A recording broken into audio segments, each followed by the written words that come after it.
Hey, this is Neil with Now Property Investments. Today, I'm going to talk to you about how you understand if a home buyer is credible or not. So, you're going through the point of understanding, no, I just want to sell my home with a home buyer and I'm ready to get it off my hands because selling it with a realtor might take too long.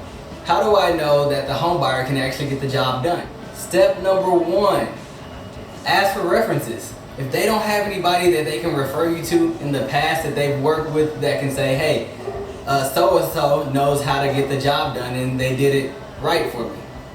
Step number two, ask for proof of funds.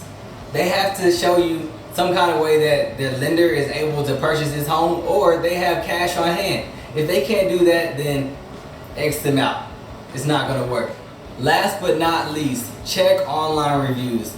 Whatever home buyer that you're looking to work with, go to Google and type in their name. If you go to Google and type in their name and their name doesn't pop up, that's a bad sign, number one. Number two, if you go on there and you check out their reviews and they don't have any reviews or the reviews are pretty bad, I probably wouldn't go with them. So, if you're looking for a trusted home buyer, you can go to our website, www.nowpropertyinvest.com. As it says right here, when there's no other way, we buy now. Check us out, or you can give us a call at 214-744-3491. We look forward to working with you.